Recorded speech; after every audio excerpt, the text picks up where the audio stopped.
Fala pessoal, nós somos o Nerds da Banca. Eu me chamo Esdras Henrique. Estamos aqui hoje para falar deste personagem que marcou a época, dos anos 90. Estamos falando do Soldado do Inferno.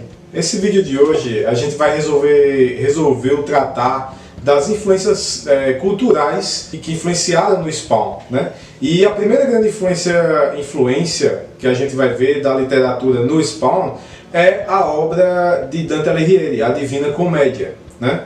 Então a gente vai falar um pouquinho sobre essa obra e como é que essa obra influencia no Spawn. Se liga aí que nesse vídeo, as informações que vocês terão hoje, vocês não vão achar em lugar nenhum. Bom, então vamos começar falando a respeito da estrutura, né, do que é, no caso, essa Divina Comédia. A Divina Comédia é uma obra de literatura italiana, a obra que funda a literatura italiana. É um poema épico, né, dividido em 3 partes: Inferno, Purgatório, Paraíso. Cada parte tem em torno de 33 cantos, e cada canto tem entre 138, 140, 142 versos. O poema ele foi feito da seguinte forma: ele é um encadeamento alternado de rimas. Por exemplo, cada verso tem 3 estrofes. A primeira ela rima com a terceira, e a segunda do verso vai rimar com a primeira do próximo verso. E assim vai se dando sequência, né, o poema. A Divina Comédia, para a literatura italiana, a importância dela é como se fosse o Beowulf para a literatura inglesa, ou então os Lusíadas para a literatura brasileira. E esse nome comédia não é porque... É engraçado. É engraçado, né? O nome comédia é porque o final é um final feliz, não é um final trágico. Quando o final é trágico, aí se dizia que era tragédia. Que tem a tragédia da Odisseia, né? Isso. E da Guerra de Troia. Isso, que eram tragédias, porque até essa época os gêneros literários eles não tinham suspense, terror, romance, não. Ou era comédia, terminava com final feliz, ou era tragédia, terminava com final triste. Quem foi esse autor, Dante Alighieri? Bom, Dante foi um florentino, né, um cara muito inteligente, um político florentino, que ele nasceu em Florença, na Itália, no final do século, aliás, em meados do século XIII, aliás, e morreu no início do século XIV. Ele era de uma família importante, de uma família aristocrata, e desde cedo ele tinha contato com os clássicos da literatura greco-romana, né, as grandes obras da literatura grega e romana. Quando ele completou 18 anos, ele conheceu o amor da vida dele, que era Beatriz Portinari, só que ele nunca chegou a ter uma relação, um relacionamento com ela. Na verdade, ele nutriu por ela um amor platônico. Ele a admirava, mas nunca chegou realmente a ficar, de fato, a namorar, a casar com ela, cortejá-la. Quando Beatriz morreu em 1290, meio que a morte dela foi um dos fatores que impulsionou ele a escrever, né, o poema, escrever a Divina Comédia.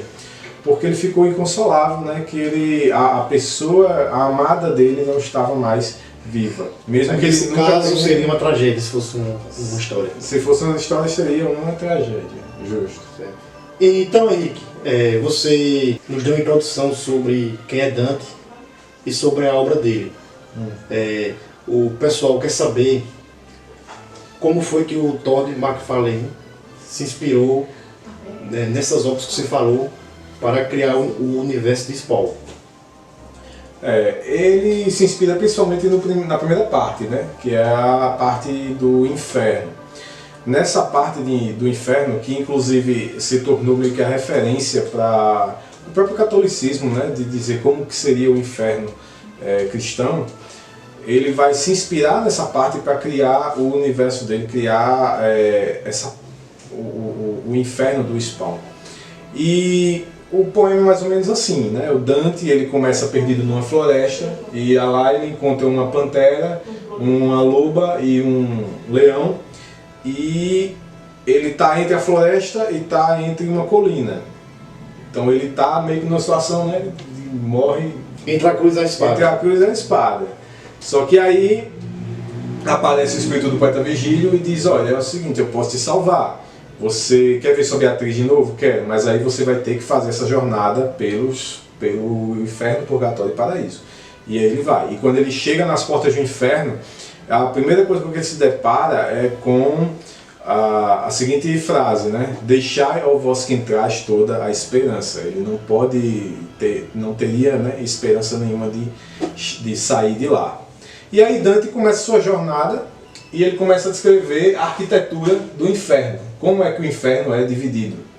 E ele vai dizer que o inferno é dividido em 9 círculos e cada um desses círculos é destinado para um pecador ou um tipo de pecado. Então vamos começar, né, por partes. Então o primeiro círculo é o limbo. O limbo é onde ficam as almas daqueles que eram justos, mas eram pagãos, ou seja, não foram batizados ou tocados pela religião cristã. Esse é o primeiro círculo, o limbo. O segundo círculo é o Vale dos Ventos. O Vale dos Ventos é onde são condenados os luxuriosos. As pessoas que cometeram em vida o pecado da luxúria. Elas são submetidas a um furacão, né? Uma tempestade de vento que impede que elas se encontrem. Então sempre estão sozinhas. O terceiro círculo é o Lago de Lama. O Lago de Lama é onde vão aqueles que foram culpados pela gula. Eles ficam imersos num lago, num lamaçal, né, e são devorados eternamente pelo Cérbero, que é o cão de 3 cabeças do inferno. O quarto círculo, Colinas de Rocha, onde são punidos os gananciosos, os perdulários, os avarentos. Eles são obrigados a carregar pesos enormes pelas colinas, né, até eles não suportarem mais. O quinto círculo é o círculo do rio Estige, que é onde ficam os condenados pela ira e pela insolência contra Deus, né, pela soberba. Eles ficam imersos também numa lama, numa espécie de lama putréfata e muito quente, uma lama ardente. O sexto círculo é o círculo do fogo, onde os hereges são punidos em sepulturas que pegam fogo eternamente. Os hereges, na época de Dante, eles eram queimados na fogueira, né? Então, a punição deles durante a eternidade é continuar sendo queimados eternamente. O sétimo círculo é o Vale de Flegetonte. Eu acredito que essa é a pronúncia. É o lugar de punição dos tiranos, dos assassinos, das pessoas que cometem atrocidades contra inocentes, os violentos contra Deus e os blasfemadores. E essas pessoas, elas são torturadas de várias formas. As principais eles são alvejados por chuva de fogo, e também é o lugar onde ficam os suicidas, que nesse círculo eles são transformados em árvores. Uma vez que eles tinham o controle sobre si mesmos e eles utilizaram esse controle para ceifar a própria vida, então eles são transformados em árvores porque eles não têm mais o controle sobre si. Interessante. Né? O oitavo círculo é o círculo do Spawn, é o círculo onde ele faz o pacto, é o Malebolge, esse círculo. Inclusive esse nome Malebolge inspira o nome do demônio com quem o Alcimos, o Spawn, faz o pacto, que é o Malebolge. Esse é o mais complexo que tem. Ele é destinado para os hipócritas, para as pessoas que cometem fraudes, corruptos, né? Ele é complexo porque ele é dividido em 10 fossos, que são chamados Malebolges, e são vários demônios que praticam vários tipos de torturas nessas almas o resto da existência, né, deles lá. E se você fosse encaixar o Spawn, qual vale seria? O vale dele é justamente o oitavo, né? O oitavo. Ele meio que comete aquelas atrocidades todas, mas ele era hipócrita porque assim, ele achava que estava fazendo bem, mas no fundo ele sabia que estava fazendo mal, né? Na origem dele. E por fim tem o nono círculo, que é o círculo mais profundo, que é o círculo do lago Cocytus. Nesse lago, né, o lago Costos, onde fica Lúcifer, as almas elas ficam congeladas e elas ficam sendo torturadas eternamente por ele, pelo próprio Lúcifer. E é onde ficam as almas dos traidores, porque a traição era o pior de todos os crimes. Lúcifer foi o traidor, ele traiu Deus, então é o maior de todos os pecados. E ele ostenta 3 faces: a face da impotência, porque ele não pode tanto quanto Deus; a face do ódio pela raiva que ele tem da obra de Deus, né? E a ignorância porque ele é incapaz de compreender os desígnios de Deus. E é isso aí, os 9 círculos do inferno que inspiraram o McFarlane. Sim, quais foram as histórias do Spawn que dá para perceber isso que você falou? As histórias do Spawn que dá pra gente observar que ele aproveitou bem essa parte do Dante, né, esse inferno de Dante, são as sagas que foram publicadas na fase da editora Abril. Existiram, acho que 3 grandes momentos em que dá para ver, assim, conhecer um pouco a respeito. O primeiro é na fase que começa com o arco Escolhas e termina com o arco Acerto de Contas.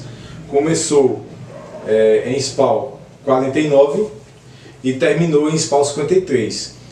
Nesse arco, o Spawn ele perde os poderes dele e aí ele faz a jornada de volta para o inferno para recuperar os poderes. Só que ele não vai direto para o 8º círculo, onde ele fez o pacto. Ele vai círculo por círculo infernal até chegar ao 8º, por isso que o 9º círculo não aparece nessa saga. Mas ele vai passando, né, círculo por círculo, e dá um destaque para a arte do Greg Capullo, que na arte do Greg Capullo, cada círculo ele vai colocando lá, né, os elementos, os pecadores, os pecados, né, como é que são punidos durante a passagem do Spawn por ali. Bem interessante. O próximo arco em que a gente pode falar, que ele utilizou também, é o do número 100, que é o arco O Evento, em que o Spawn ele entra em conflito, ele e a Angela eles entram em conflito com o Malebolgia, né, por uma vingança. Não posso falar mais porque é spoiler. Spoiler. Mas é bem interessante e mostra, né, o 8º círculo, como é que o que é que tem no 8º círculo, os Malebolgias, os fossos lá, bem legal. E por fim tem o arco Uma Temporada no Inferno, que é de Spawn 117 a Spawn 120, em que acontece um problema, né? Não posso falar tanto para não dar spoiler, mas acontece um problema em que o trono do 8º círculo fica vago. E aí os demônios do 8º círculo ficam em conflito para ver quem é que vai...